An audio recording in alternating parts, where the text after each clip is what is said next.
बिस्मिल्लाहिर्रहमानिर्रहीम। अस्सलाम वालेकुम स्टूडेंट्स। ये जो लास्ट हमारा जो लेक्चर था वो हमने कॉन्ट्राइंडिकेशंस ऑफ हेपरिन जो था हाई मॉलिक्यूलर वेट हेपरिन उसके उसके साथ कंप्लीट किया था। आज उसी को आगे कंटिन्यू करेंगे। आपकी ये वाली जो ड्रग है लो मॉलिक्यूलर वेट हेपरिन का ग्रुप है एक, जिसमें इनोक्सापेरिन, डेल्टेपेरिन और इस तरह की जो डिफरेंट ड्रग्स हैं वो आती हैं।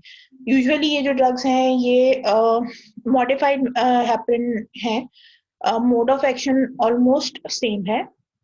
हाँ, बस इसमें थोड़ा सा फर्क ये है कि कुछ एफिनिटी का फर्क है कि जो फैक्टर 2 के ऊपर अटैचमेंट हो रही है या फैक्टर 10 के ऊपर अटैचमेंट हो रही है वो डिफरेंस है।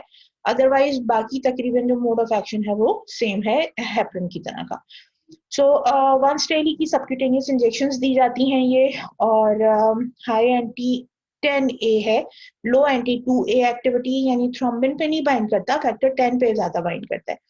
therefore has antithrombotic versus anticoagulant activity। more antithrombotic activity है उसकी। क्यों? इसलिए कि थ्रोम्बिन बनता ही नहीं ना, अगर 10 ब्लॉक हो रहा है तो थ्रोम्बिन की फॉर्मेशन ही होगी। तो एंटी थ्रोम्बिन एक्टिविटी या एंटी थ्रोम्बोटिक एक्टिविटी ज्यादा है as compared to anticoagulant activity. Less toxic है, लेस कॉम्प्लिकेटेड है। एंटीकोगुलेंट रिस्पॉन्स जो है प्रिडिक्टेबल है as compared to heparin. Heparin का बहुत आउट ऑफ कंट्रोल हो जाता है जिसकी वजह से उसके एडवर्स इफेक्ट्स भी ज्यादा आते हैं। ये जितने भी एडवर्स इफेक्ट्स हमने लास्ट पढ़े थे हेपरिन के, जिसमें हम let's go back to that page so that we can go see a review। Areas में ब्लीडिंग थी, थ्रोम्बोसिस थी, हेपरिन इंड्यूस्ड थ्रोम्बोसाइटोपेनिया था, ऑस्टियोपोरोसिस थी, हाइपरकैलेमिया और हाइपरसेंसिटिविटी। ये वो तमाम की तमाम एडवर्स इफेक्ट्स हैं जिनकी काफी डिटेल उनकी जो बैकग्राउंड थी वो भी मैंने आपको बताई थी। सो कहा यह जाता है कि ऑलमोस्ट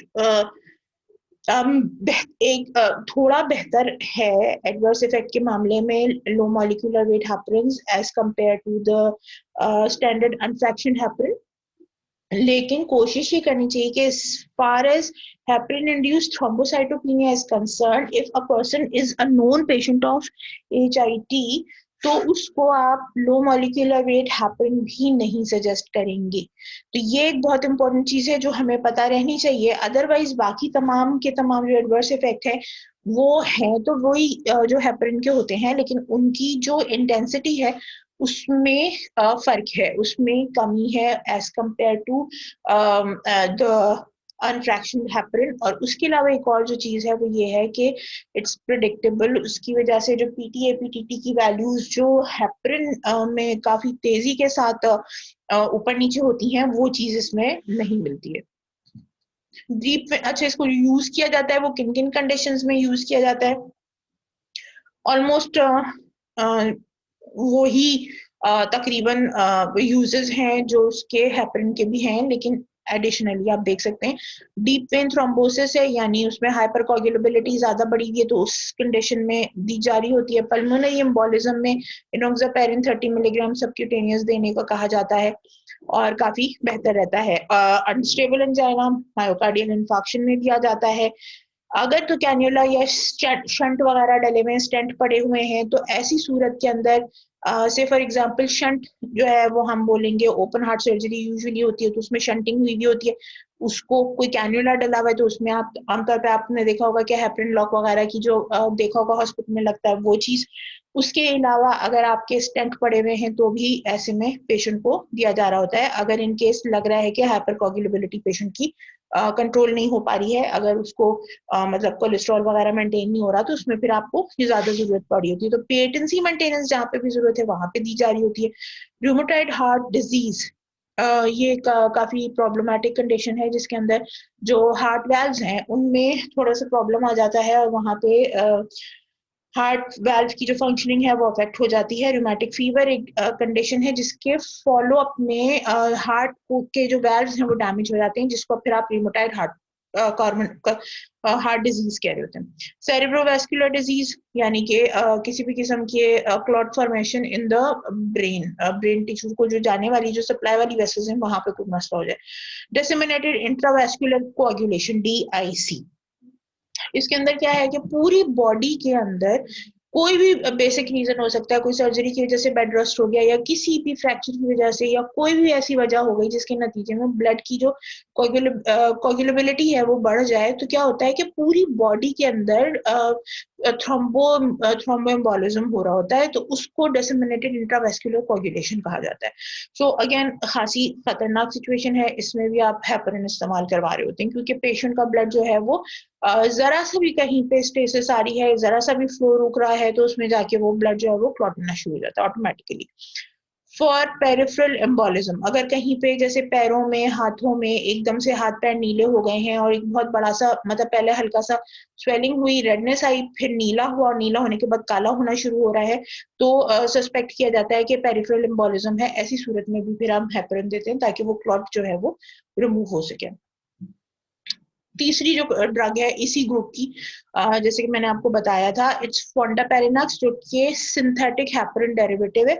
अच्छा, इसका जो है ये बेसिकली सिलेक्टिव है फॉर 10A इनहिबिशन, तो अगेन इसका स्ट्रांगली एंटी थ्रोम्बोटिक एक्टिविटी पाई जाती है। Better in preventing venous thrombosis, venous thromboembolism, VTE कहलाता है ये। इसके अंदर ये सबसे ज्यादा फायदा कर रही होती है, तो ये यूजुअली ड्रग ऑफ चॉइस हो जाती है फॉर VTE। जैसे कि अगर आप पीछे देखें तो एनॉक्सापेरिन जो है वो पल्मोनरी एम्बोलिज्म, यानी इसका मतलब क्या हुआ कि लो मॉलिक्यूलर वेट हेपरिन आप सजेस्ट कर रहे होते हैं usually deep vein thrombosis and pulmonary embolism के लिए। तो इसी तरह से अगर हम इसको देखें, वेनस थ्रोम्बोएम्बोलिज्म अगर डायग्नोज हो गया है तो फिर पेशेंट को यूजुअली फिर हम फोंडापेरिनक्स दे रहे होते हैं। एंटी थ्रोम्बिन से भी बाइंड करता है, एंटी थ्रोम्बिन एक्टिविटी भी बढ़ाता है, 300 फोल्ड्स की इसकी एक्टिविटी को इनहेंस करता है। वंस डेली सबक्यूटेनियस डोज की जाती है। इसकी हाफ लाइफ जो है 20 आवर्स की है, एक्सक्रीटेड बाय किडनी। यूजुअली जो यूज है इसका वो क्या है, deep vein thrombosis, pulmonary embolism, preventing VTE in patients undergoing orthopedic surgery। यहाँ पे एक बात जरूरी है कि ऑर्थोपेडिक सर्जरी में हो क्या रहा होता है कि जिस टाइम पे आप सर्जरी कर रहे होते हैं तो बोन में या तो फ्रैक्चर होगा या कोई एक्सीडेंट हुआ होगा या बोन में पैथोलॉजिक फ्रैक्चर है, जो भी है, बोन के अंदर फैटी कंपोनेंट बहुत होता है, तो फैट एम्बोलिज्म, एम्बोलाइज बन जाते हैं और उनके अराउंड जो है वो फिर कोगुलेबिलिटी बढ़नी शुरू हो जाती है। तो उस चीज से बचाने के लिए कि कहीं पे जो है पेशेंट के जो है वो वेनस थ्रोम्बोएम्बोलिज्म ना हो जाए, उसके लिए पहले से ही फोंडापेरिनक्स स्टार्ट करा दी जाती है सर्जरी से पहले ही। आपको याद होगा इससे पहले भी हमने एप्रिन के हवाले से भी और भी बाकी जो ड्रग्स थे उसमें हमने पढ़ा था कि अगर कार्डियक प्रोसीजर होने वाला है तो आप उससे पहले जो है वो एंटीकोगुलेंट या एंटी थ्रोम्बोटिक एक्टिविटी स्टार्ट करा देते हैं, तो ये बेसिकली उसके हवाले से ही बात हुई है। अच्छा, डायरेक्ट थ्रोम्बिन इनहिबिटर्स, यानी डायरेक्टली थ्रोम्बिन से जाके बाइंड करना और उसके बाद फिर उसकी एक्टिविटी को इनहिबिट करना so that fibrinogen is not converted into fibrin. उसमें काफी सारी ड्रग्स हैं, इनको अगर हम देखना चाहें तो डाबिगेट्रिन, टेक्सिलेट, ये new oral direct thrombin inhibitor है और प्रोड्रग है, बॉडी में एंटर होती है और फिर डाबिगेट्रिन जो एक्चुअल ड्रग है उसमें कन्वर्ट हो जाती है, उसके बाद जाके थ्रोम्बिन से बाइंड करती है, चाहे वो थ्रोम्बस बाउंड हो या सर्कुलेटिंग हो, दोनों सूरतों में ये बाइंड करती है और फिर डायरेक्टली थ्रोम्बिन को इनएक्टिव करती है और फिब्रिनोजेन की कन्वर्जन टू फिब्रिन उसको रोक देती है। रिवारोबैक्सिन जो है वो ओरल ड्रग है, डायरेक्ट 10A रिसेप्टर 10A जो है उसको इनहिबिट करती है। लेपिड्यूडिन आइसोलेटेड फ्रॉम लीच सलाइवा, ठीक है, ये एक ऑर्गेनिज्म है जो कि यूजुअली जहाँ पे भी बाउंड हो जाता है, आपने पढ़ा होगा जूलॉजी में, तो वो ब्लड सेक्शन वगैरह कर रहा होता है, तो ये उसके सलाइवा से ये निकाला गया है। यूजुअली अगर आपको पता हो कि कहा जाता है कि लीच यूजुअली जब बॉडी से बाइंड करता है तो उसके सलाइवा में एक एंटी कोगुलेंट होता है जो कि वो रिलीज करता है इनटू द टारगेट्स बॉडी, तो उसके नतीजे में जो है वो ब्लड वो क्लॉट नहीं होता और उसके बाद फिर वो जो लीच है वो उसकी सक्शन ब्लड की शुरू करता है। सो बेसिकली ये उस हवाले से बात हो रही है कि वो उसी सलाइवा से जो जो कंपाउंड निकाला गया है उसको लेपिड्यूडिन कहते हैं।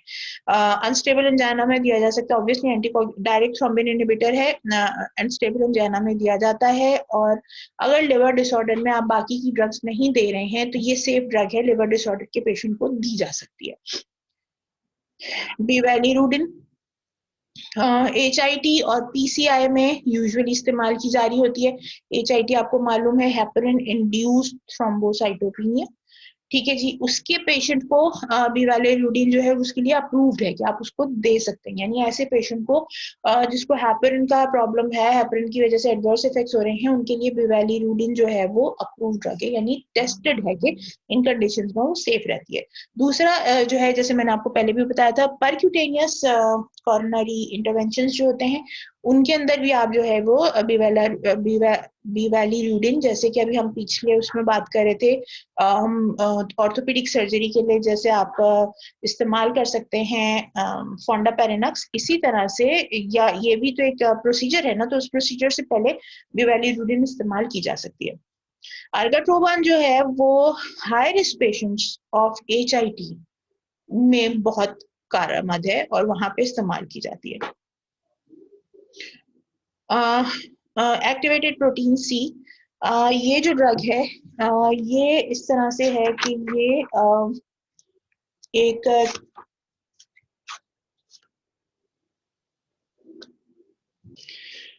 एक प्रोटीन है जिसका काम क्या है बेसिकली कि ये फैक्टर 2 और फैक्टर 5 और 8 के साथ ये बाइंड करता है। ऑटो प्रोथ्रोम्बिन कहलाता है ये कंपोनेंट, और इसका काम क्या है बेसिकली कि ये एंटीकोगुलेशन में हेल्प करता है, और दूसरा इसका काम है इन्फ्लेमेशन के अंदर इसका रोल है काफी सारा। सो एक्टिवेटेड प्रोटीन C जब फैक्टर 5 और 8 के साथ अटैच होता है तो इन दोनों फैक्टर्स को इनहिबिट कर देता है। रिजल्टेंट जो आपका जो कोगुलेशन कैस्केड है वो रुक जाता है, और उसके नतीजे में आगे जो है आपका एंटी थ्रोम्बोटिक एक्टिविटी आती है, आपका फैक्टर 2 नहीं बनता, और जिसके नतीजे में फिब्रिनोजन से फिब्रिन की कन्वर्जन जो है वो रुक जाती है। अच्छा, ये सेप्सिस में इस्तेमाल होता है, क्यों? इसलिए कि एसेप्सिस जो है वो क्या करता है, डिसेमिनेटेड इंट्रावेस्कुलर कोगुलेशन को वो करता है, प्रोमोट करता है। सेप्सिस बेसिकली क्या है कि inflammatory material along with bacteria and your inflammatory mediator cells वो सारे के सारे ब्लड में आ जाते हैं, ठीक है। अब उसके अराउंड आपके प्लेटलेट जो है वो उसको कवर करने के लिए कि वो ज्यादा ना फैले, सर्कुलेशन के ही अंदर जो है वो बड़े बड़े से थ्रोम्बाई बनने शुरू हो जाते हैं। तो उसके नतीजे में ऑब्वियसली मल्टीपल जगहों पे जहां जहां वो ब्लड जा रहा है वो कोगुलेशन जो हुई है वो फैल रही है, किसी माइनर वेसल में जाके वो क्लॉट भी बन जाएगा। तो ऑब्वियसली मल्टीपल बॉडी के अंदर हर तरफ जो है वो तेजी के साथ उस तरह से थ्रोम्बोएम्बोलिज्म फैलता है, और जिसके नतीजे में एक लाइफ थ्रेटनिंग सिचुएशन बन सकती है इनकेस अगर ब्लड जो है ये किडनी की वेसल्स में, लंग्स की वेसल्स में, ब्रेन के वेसल्स में जाके ये जाके सेटल डाउन हो जाए। तो एक्टिवेटेड प्रोटीन C ज्यादा बेनिफिशियल होती है अगर अर्ली डायग्नोसिस हो जाता है और अर्ली ट्रीटमेंट शुरू हो जाए, तो ये ज्यादा बेहतर ऑप्शन है। लेकिन फिर भी इसको इस्तेमाल करते हैं सेप्सिस की कंडीशन में। प्रोटीन C जो है, activated protein C is the drug of choice basically अगर देखा जाए तो। लेकिन मसला जो है, इंपॉर्टेंट चीज क्या है कि डायरेक्ट थ्रोम्बिन इनहिबिटर है, यानी वो तमाम फैक्टर जिनके ऊपर जाके ये बाइंड करती है ताकि थ्रोम्बिन ना बन सके, एंटी थ्रोम्बिन एक्टिविटी, ये उसके हवाले से ये तमाम ड्रग्स हैं जो इंपॉर्टेंट है।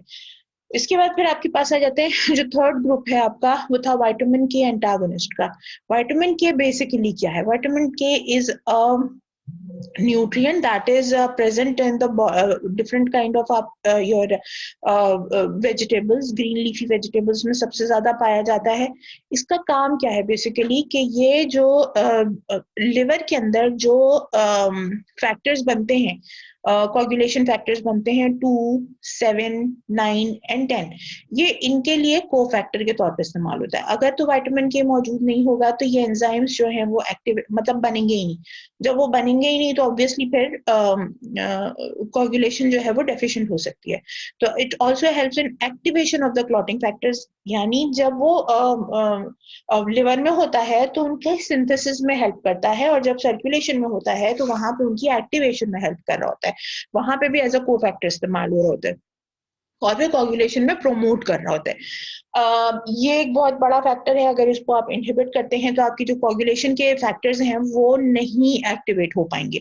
उसके लिए हमारे पास जो मेजर ड्रग है वो है वार्फरिन। इट इनहिबिट्स विटामिन के रिडक्टेज, जो कि फिर विटामिन के को उसकी एक्टिव फॉर्म में नहीं लेकर आता, और जब विटामिन के एक्टिव फॉर्म में नहीं होता है तो उसके नतीजे में synthesis of clotting factors does not take place.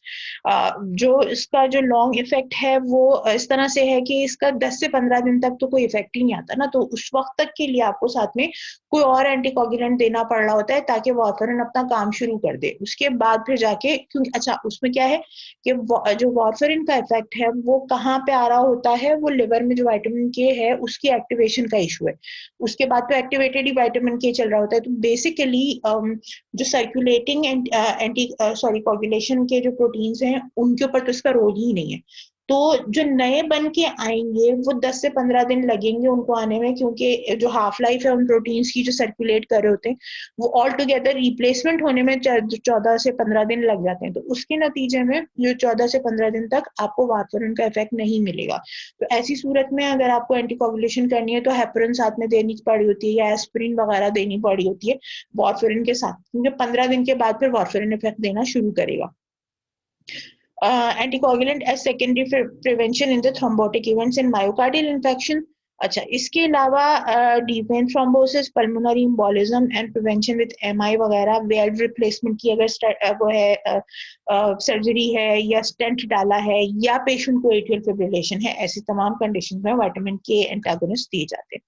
Adverse effects आपको पता है कि तकरीबन तमाम एंटीकोगुलेंट्स, एंटी थ्रोम्बोटिक या फिब्रिनोलाइटिक एजेंट्स का जो मेजर एडवर्स इफेक्ट है वो आपका ब्लीडिंग डिसऑर्डर ही होता है। तो ब्लीडिंग डिसऑर्डर्स होते हैं नोज ब्लीड, गम्स में से हेवियर पीरियड्स, ब्रूजिंग, बेसिकली ये इसके हैं। प्रेग्नेंट फीमेल्स को नहीं दे सकते, अगर तो वार्फरिन की एलर्जी है तो नहीं दे सकते, लिवर किडनी डिसऑर्डर्स हैं तो नहीं दे सकते, एंडोकार्डाइटिस में नहीं दे सकते, diseases where easy bleeding is possible like peptic ulcer, hypertension and depression. तो इन हाइपरटेंशन ठीक है, और उसके अलावा फिर डिप्रेशन के अंदर भी वार्फरिन नहीं दिया जाता। रोल क्या है, क्यों नहीं दिया जाता, ये चीज जरा क्लियर नहीं है। उसके बाद फिर आपके पास जो तमाम ड्रग्स हैं जो कि टेक होम मेडिकेशंस में आप पेशेंट को प्रोवाइड कर रहे होते हैं वो ये तो ऊपर वाले तो हमने डिटेल में डिस्कस कर लिए। पेन मेडिकेशन हो सकती है, नाइट्रोग्लिसरिन्स दी जाती हैं, बीटा ब्लॉकर्स दिए जाते हैं ताकि हार्ट रेट को स्लो डाउन किया जा सके, ब्लड प्रेशर को लोअर किया जा सके, एस इनहिबिटर्स ब्लड प्रेशर की